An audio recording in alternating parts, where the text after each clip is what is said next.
The sport of off-road racing is full of incredible stories, wild characters, legends, and even villains. We cover it all on offroadracer.com, but there's only so much we can put down in an article. Sometimes we have to dig a little deeper, and that means sitting down with some of our industry's most influential characters and hitting record. Welcome to the Off-Road Racer podcast, a Mad Media production, made exclusively for offroadracer.com. Each month, we'll go beyond the dirt into the homes, shops, and lives of the most interesting and game-changing icons of our sport. You'll hear about their history, success, failure, and everything in between as we pull back the curtain and reveal the stories of their lives. I'm your host, Matt Martelli, and this is the Off-Road Racer podcast.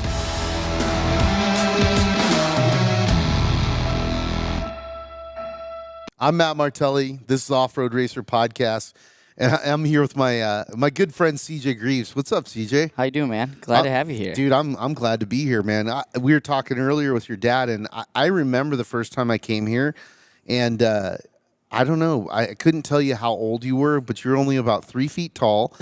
But you were on a mission. You were scraping mud off of all your dad's equipment. So I was actually just talking about that with somebody the other day, trying to think how many years I've actually missed a Crandon since I was born, and it couldn't have been more than 2 or 3 years maybe. Yeah. There was a motocross race there for a little while that's maybe an hour from here. That was the same day or the same weekend. So we'd run that Friday, Saturday, and then I'd be here Sunday. And I don't know that out of 28, well, this would be the 28th year, that I've missed 3 years of being here. So you would have seen from there to here. Yeah, no, it's cool. It's a great place to be raised, right at the track. Absolutely. You end up with a lot of good friends, and you always end up coming back here and meeting again. Yeah. You were just telling me that you're racing 3 different vehicles here. Talk about that a little bit. Tell us about those vehicles. Yeah, so I run 2 UTV classes, Pro Stock, Pro Turbo, and then still a Pro 4. Prior years, I've obviously ran from Super Buggy, Pro Light, Pro 2, Pro 4, so on and so forth. And over the last couple of years, UTVs have taken off. I think you would know as well as I do, even in the desert, the manufacturer support is in UTVs. These guys, the manufacturers love the industry. They love the sport. And they keep dumping money into it and recruiting drivers. And it's really, I think, probably desert and short course has brought the car counts way up, brought the spectator fan base up because it gets another little kind of niche in the industry of its own that people can go and buy a similar car and put a bunch of bolt-on parts on it and have a real similar car to what we're racing. So I think it's been great for the industry. I've kind of made the switch over to UTVs 5 years ago in one truck class and then into the UTVs. And then now a second UTV class running with Factory Polaris Racing and then still running the Pro 4. Nice. So do you think running the UTVs, gives you an advantage in the Pro 4? I don't know about an advantage in the Pro 4 as much as it just is track from being familiar with the track, right? So you never know what the water schedule, what the prep schedule is going to be like. They have kind of went away from it in the last few years of prepping after each race. When they did that, it was really nice because you almost knew exactly where each hole was going to develop because it would be like one race off and then race back to back, and you knew exactly where the holes were going to be. And now they kind of mix it up. They do whatever they feel like doing. So I definitely think it helps just be more familiar with the track, getting more laps out there. By the time the weekend's done, I got 100+ laps on any track out there, and know it by like the back of my hand. So it definitely brings your confidence up. You can make small vehicle changes or setup changes just based off of racing, the prior races, being that the Pro Stock is the lowest horsepower, but they're all 3 4-wheel drive. And then we double the horsepower into Pro Turbo. And then from Pro Turbo to Pro 4, we quadruple the horsepower. Right. So luckily it kind of goes in order. Sure. And kind of gives you a feel for it. But they all have their own little niche, their own thing that do different. But I enjoy getting out there. I enjoy getting the laps out there and just trying to beat the water truck. Yeah, and you and your dad put on some side-by-side races. Are you guys still doing that? No, we used to run side-by-side sports. We did that for 3 or 4 years, and we called it King of the Elements. We did an ice race Then we would do like a short course style race, and then we would do something different, whether we used a short course track in some woods or went out there and did kind of like Crandon does here with the Ultra 4 course and some rocks. We just tried to mix it up. That's why we called it King of the Elements, and we had a lot of success with it, and it just all of a sudden was getting so big, and then short course was kind of on the path of growing again. And then our business building race cars for other people was also growing, that it was like, all right, we need to cut something out here. We just don't have enough time and people to make this all happen. We did it with our 2 employees that work at our shop, my dad, myself, our family, and some friends, and we'd go out there and bust our butts to put on some races. And by the end, it was like, it's just too much. So we ended up shutting it down, but we had a lot of fun doing it and made a lot of friends and brought a lot of people into the industry. Yeah, I thought it was really cool. I remember seeing it and seeing what you guys were doing, and, of course, trying to talk about it on our websites, show people like, hey, there's racing going on in the Midwest, right? And you can go buy a UTV and, go try this, So I think that's pretty cool. And I think it's cool that you're racing UTVs. And I think one of the challenges we have on the West Coast and desert is some of the trophy truck guys, either they're afraid to get into that class because there's some really good guys in that class, and it's very highly likely that they'll get beat. And also, like, once you start driving the bigger vehicles, you have the luxury of horsepower, right? It gets you out of a lot of Absolutely. stuff, So when you're driving those lower horsepower cars, you really gotta anticipate. You gotta keep your momentum. Your line selection becomes more critical, et cetera. It's the 1600 of trophy truck. Yeah. In a sense, it's the same thing here. You mean starting in pro stock and then turbo. Pro stock is like racing a go-kart. You have on a good day 100 horsepower, and you're 16 to 1800 pounds, and we'll run within a second to a second and a half of the turbo cars that are 200 horsepower and weigh relatively the same amount. And then our turbo cars will be within a second or two. We've actually went as fast this year in Pro Turbo as we have in Pro 4. Wow.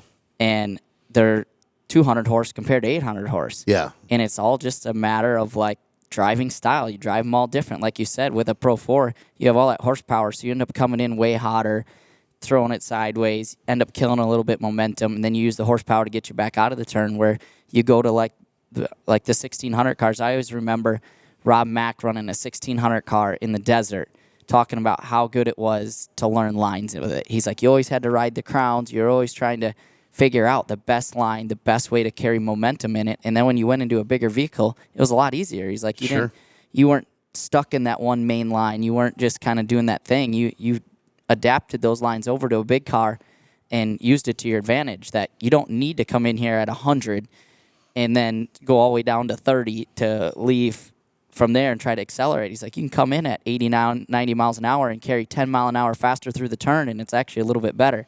So it's the same thing in short course, man. You get in these UTVs, and it's all about momentum. It's like running go-karts with your buddies inside. You try to stay off the brake, keep them rolling, and it catches you off guard sometimes how fast we actually go. Yeah. No, I mean, I put I put thousands of miles down in our UTVs and every year, and I absolutely love them, as you were getting involved in this and starting a race and kind of working your way up the ladder, was there a moment where you realized, like, okay, I can do this, and I can actually do it at the highest level? Yeah, I mean, I think it took me a lot longer than it probably should have. I did it for fun for a long time. I mean, I had really good sponsors right off the get-go. Traxxas sponsored me right away. I went to him at 14 years old and was friends with the owner and his kid and was like, hey, I'm going to run a buggy. Are you interested in sponsoring me? And that day, Traxxas was plastered across the side of my car for the very first race I ever did, which I think was at Paris for a torque race. Okay. And that was Mike Jenkins? That was Mike Jenkins, yep. And then to fast forward a little bit, by year 3, I had a pro buggy and a pro light. And I had a separate team from my dad's that was all Traxxas.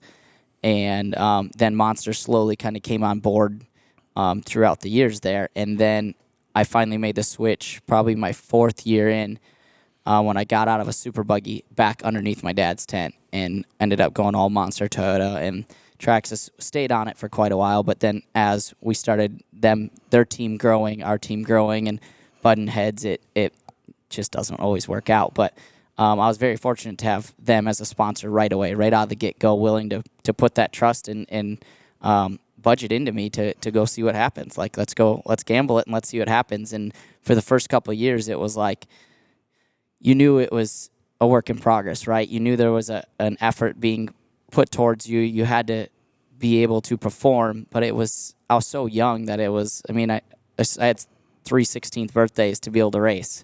They didn't care where the birth certificate came from. It just had to say you're 16. Well, here you go. And getting into it so young and then having all this support behind you, you kind of take it for granted, right? You don't know what's really like what the next direction is. So by the time I was probably 5-6 years in, that now I was in a Pro 2 and a Pro Light and racing with Bryce Menzies and Rob and all those guys, that it was like, all right, this is business now. Now it's make it or break it. You either commit fully to this, or you make sure that everyone knows that you're doing this for fun, but it kind of is what it is. And at that point there, we were like, all right, this is what it's going to take. Going to the shop, we're working every single day on these vehicles and learning them inside and out. So Mitch, why is this bike so drippy? It's our 23 race bike. We can start up front, work our way to the back. Bones can tell you about the suspension. The rear shock is one of the most critical parts of the bike. Pegs with the titanium mounts. Kashima coating here. Anti-gravity lightweight battery. Young's Modulus. Horse and a half. Works Chassis Lab. More tie than a space shuttle. Really? I might need that repeated. This thing slaps. Slaps. Oh, you should have told me that earlier. One of the coolest things is my cousin Kyle Greaves, who runs Pro Light, defending Pro Light champ, and then winning the championship right now, filled in for my dad at the beginning of the year this year in Pro 4. Him and I actually prepped my Pro 2 for 2 or 3 of the years that we ran. It was just him and I, and he's a little bit younger than me, and learning that thing inside and out. And then you fast forward a couple more years, and now he's in a Pro Light, and I'm in a Pro 4, and he's racing, and I'm racing, and both, you go back to last year here, it was like the craziest year you could ever think. I led every lap, won every race of Pro 4, the Cup race. He was in a points battle with Brock and Trey Gibbs, where whoever beat whoever won the championship, and there's only one points race here. That's how it works here. Saturdays points, Sundays Red Bull Day, and for the fun. So he ended up pulling every whole shot and leading every lap all weekend too. So it was an incredible weekend, and just having that friendship, and obviously being my cousin and family. And then his dad was my dad's crew chief growing up till I got into it full time. I saw my uncle every single day at the shop, and so the family behind it all just really makes it fun and makes us keep striving to go forward. I think eventually, obviously, you've heard from my dad that there's going to be a seat available there, and Kyle's definitely one of our prospects to keep it in the family, but has talent behind it, and I think that it'll be an awesome future. That'd be really cool to see that evolution, especially knowing your uncle too. Like, your uncle's pretty passionate about short course racing. Yeah, absolutely. You know, but during that period, did you feel like there was a lot of pressure on you? Because, you know, you're Johnny Greaves' son, man. You're supposed to be the next prodigy, right? Yeah, absolutely. The one great thing about it is the pressure was coming from the outside people. Yeah. It wasn't coming from within the team.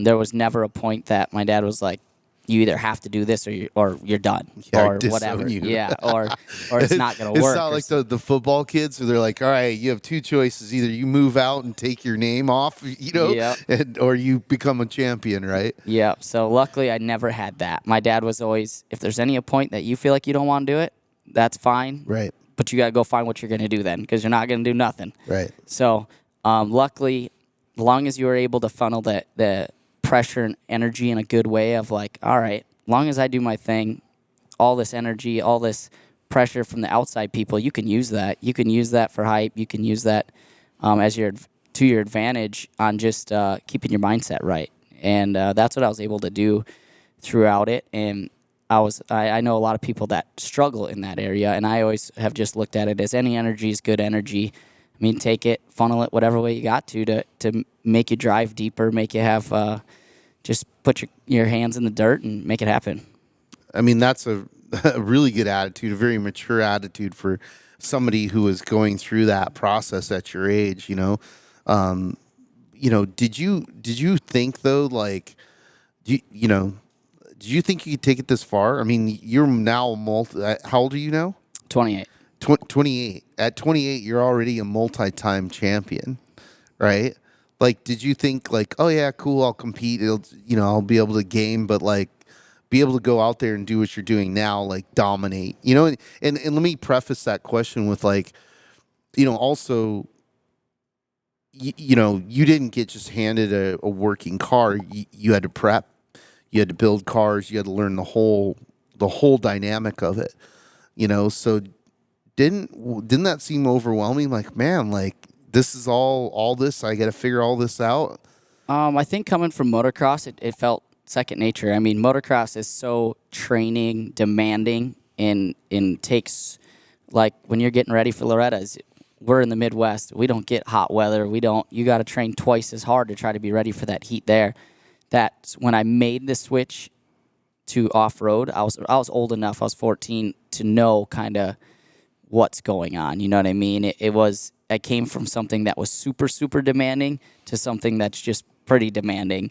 And I think without that, it would have been a lot worse. Sure. By having that motocross background, that training regiment, that discipline that you needed to try to be competitive in the motocross world, made it easier to make the transfer over.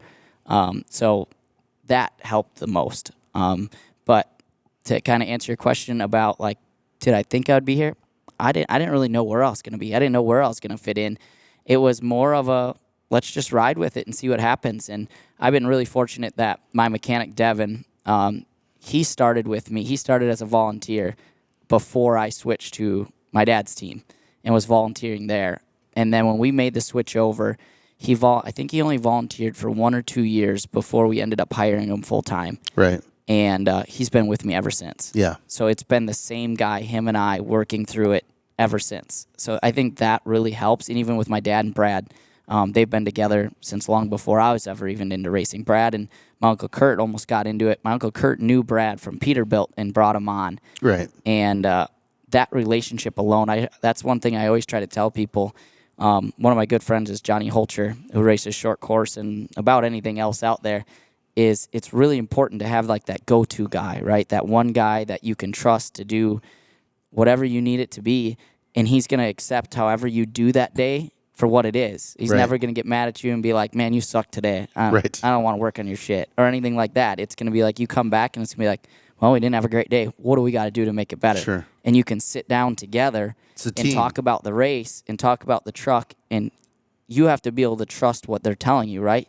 You can feel so much in the vehicle, but a lot of the times it's being able to see it as well. You can see, like if I'm struggling to get it in the turn, he can obviously see that, and he might be able to see something that the vehicle's doing that I can't feel, that I can rely on him to give me feedback, and then we can make a change for the better direction of the race and the setup of the vehicle. And that's really hard to do. There's a lot of people in the industry that have owned a team that you see tons and tons of people go through. Every year they get a new crew or a new guy or whatever. But that's something that has really, really helped us. And he's never put any pressure on me. The number one thing I think that really was a turning point for Devin and I was he came across the radio one year at Crant here. And I don't remember if we were in a points battle or what it was. But he just came across the radio and was like, I don't expect nothing out of you. If you get fifth today and that's the best you can do, I'm good with that. He's like, if you give me your best, whatever position that is, I'm good with it. And we'll go back and we'll fight another day. And from that day forward, it's like that was like the connection that was like, all right, this guy's really in it for the long haul. And that makes it easy. That takes so much pressure off of you. It takes so much pressure off that you can go out there and do your thing. And if it doesn't work that day, you know that they're just not going to, like, you're not going to have anyone there. They're not going to be mad at you. They're not going to write you off. So that is one of the biggest things that I think came with the success of bringing me into the team and bringing me up, as well as my dad, myself, Brad, and Devin. We can all go to the shop and we can all build a race car. If someone came in and was like, we need it done, and there was only one guy there each day, the car would be done at the end of the day.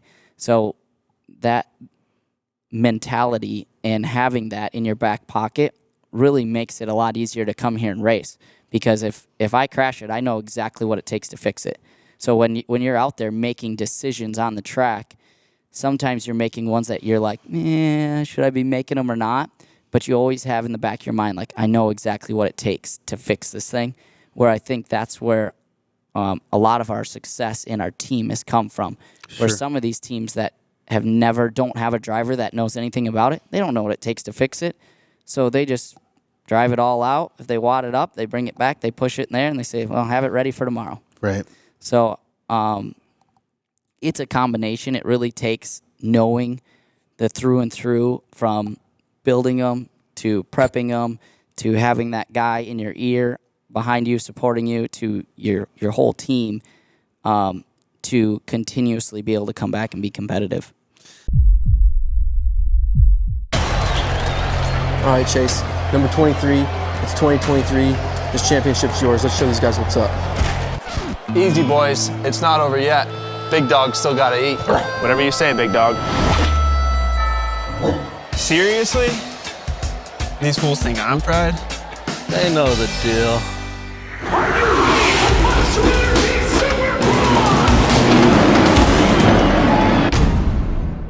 Yeah, it's really cool. It's something that it's a question I always ask people, and you already answered it, which is, do you think working on your own equipment gives you an advantage driving?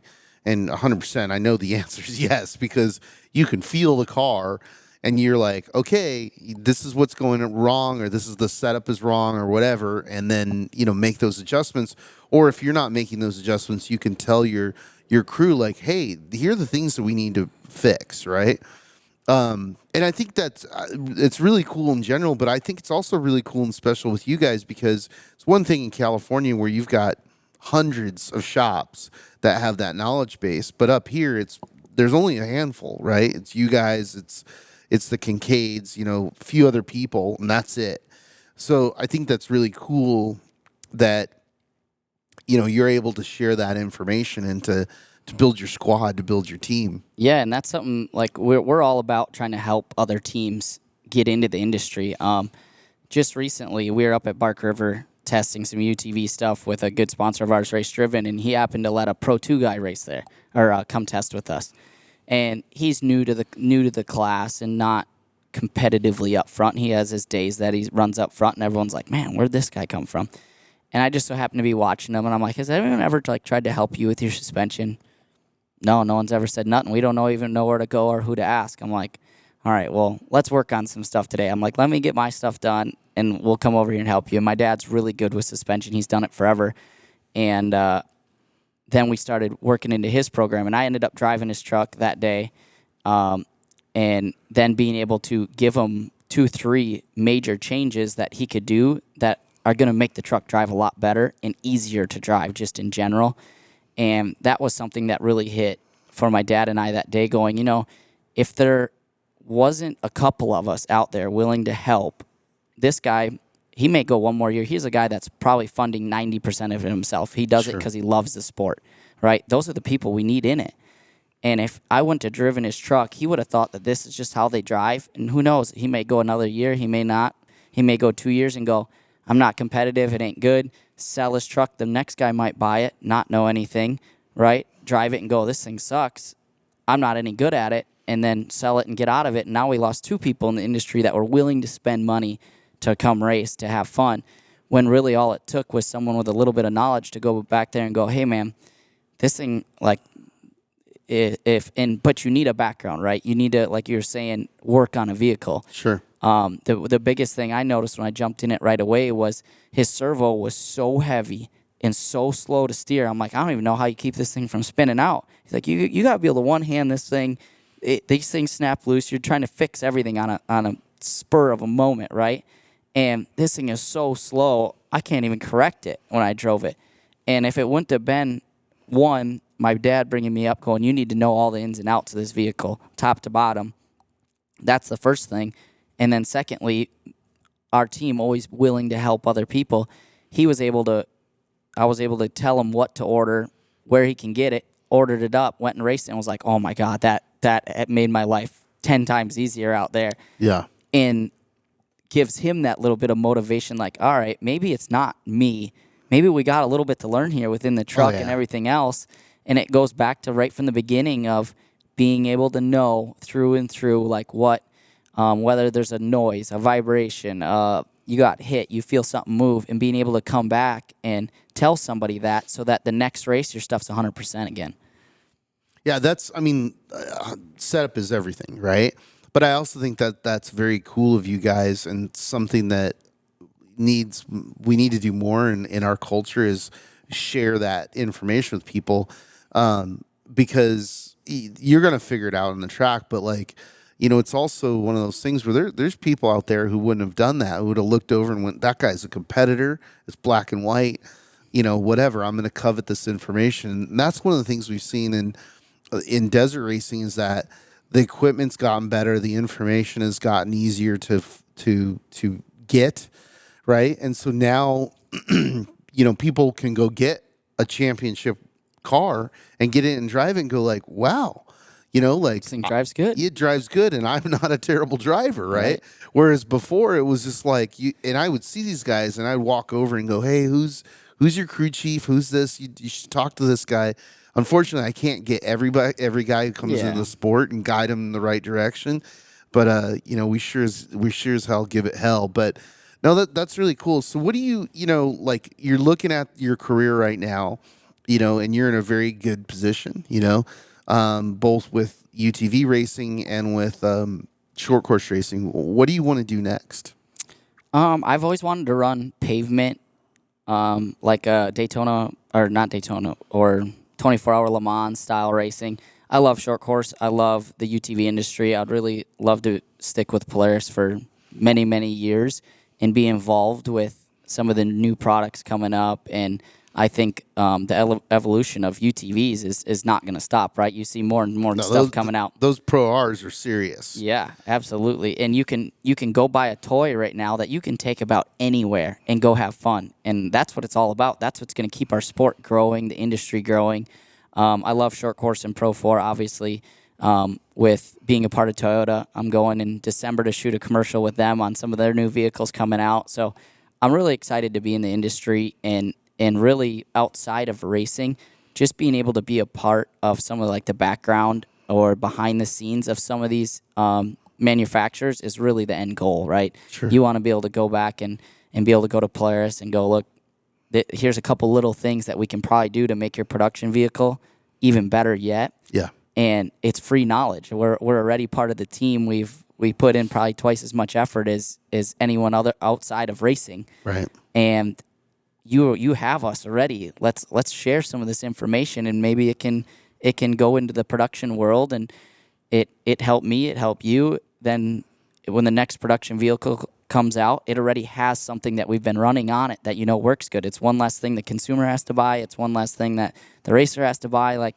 It's free knowledge that you're already kind of got corralled in a fence. You just gotta get in there and get it out of them. So that's the end goal, or getting into a little bit of the pavement stuff. I know Toyota and Lexus have a big a team in the 24-hour Le Mans style racing. I've always enjoyed doing some of that, and just kind of dabbling around. Yeah, that'd be cool.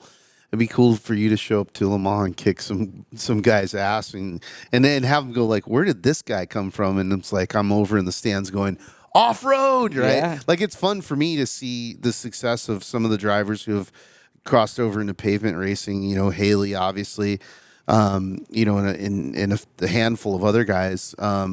It's interesting though, because you'd mentioned on getting involved with the manufacturers. I think that's utmost importance, because I saw the new Tacoma that came out, and it's 4-linked, right? I looked right at the engineers. I'm like, when can I get one of these to test, right? Because I want to go shake it down and see what it can do, because it's important to our culture to show people that this technology that gets used in your street vehicles, whether it's a Raptor, a Jeep, a Tacoma, came from this, right? And we've, as a culture, contributed to making the cars perform better, to making cars safer, just making them better all around. And I want to make sure we get credit for that. Yeah, and that's what the consumer wants too, right? I mean, Yeah. you look at any fan that comes here, and when we're out there, it's easier to do in the UTV side.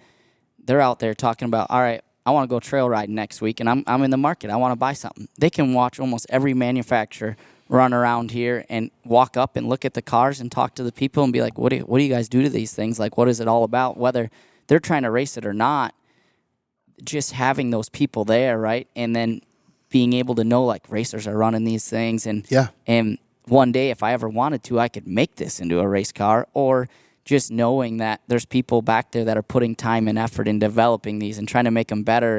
And you go to the new Tacoma, to the Tundra that came out last year now, and all the changes that they're doing.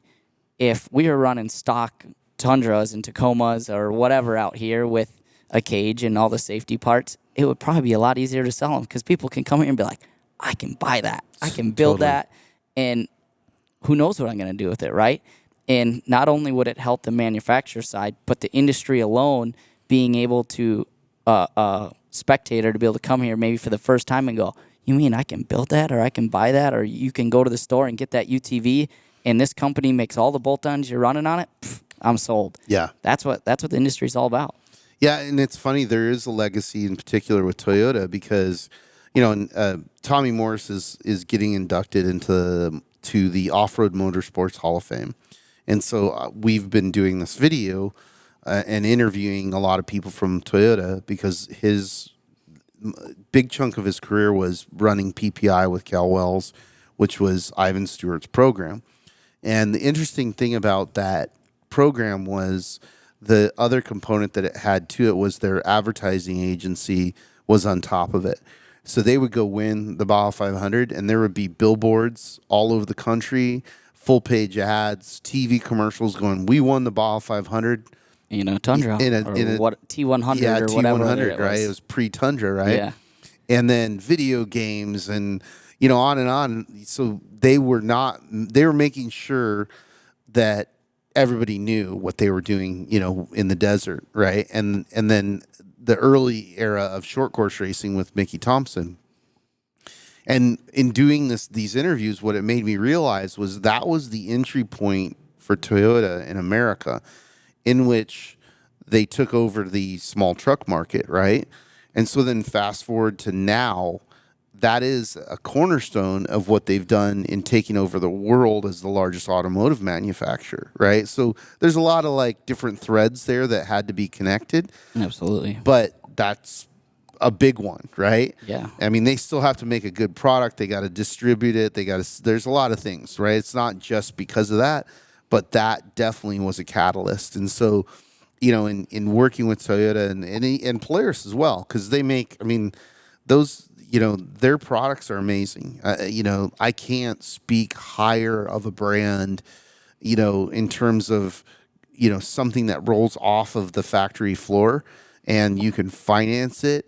And that is the most fun per dollar, I guarantee you, that you will have with anything. And whether it's on trails or dunes or in the desert, it doesn't matter. It's just a total blast. So, no, it's rad. I'm glad you're thinking that way, because a lot of guys, that are in racing are like, hey, man, I just want to race, right? And there's more to it. It's connected to bigger things and bigger meaning out there. The only way we're going to keep racing is to keep having support.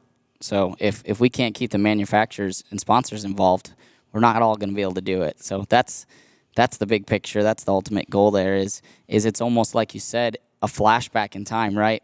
They did it with the Toyota market in off-road with Ivan Stewart, who you can ask anybody who knows anything about off-road and they know Ivan Stewart, right? So, and now you go to almost the same reflection, but on the UTV side, is we're producing manufactured almost race cars. You can take them now they're good enough now that you can get anything from, say, a decked out Ranger that has heat, AC, power windows, stereo, anything you can imagine to go down the trails or down the roads up here in the Midwest. We can almost run 90% of the roads. We go up to our cabin. We got a bunch of UTVs. We can go anywhere we want on them. Other than a highway, we can jump off the roads right into the trails, go through the woods. We can run them during the winter, during the summer. It doesn't matter. Now you go all the way to a Pro R, which is almost a full-blown race car that you can go buy off the showroom floor that has electronic shocks. And if you want it to have stereo, it'll have stereo. You want it to have GPS, it's got a GPS. You want windows for it, they'll put some windows on it.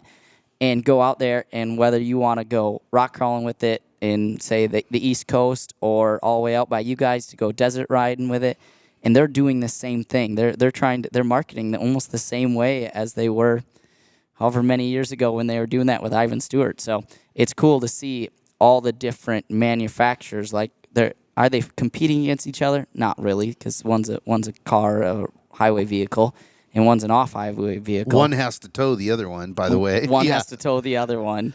But in a sense, it's one big umbrella industry that they're all kind of fighting for. Yeah. No, I think it's rad. Well, I know you got a few things to do and prep for tomorrow. Good luck this weekend, and I appreciate you taking absolutely. the time. Thank you guys for having me. All right. Racing against your dad is something that 90% of the racers in the world will never get. I've accomplished everything I wanted to do, and now he's just like taking the reins. I want to be remembered for being a huge part of short course, not just racing, keeping it alive, helping it grow. If it comes down to the last weekend and I'm in it, the boys better watch out.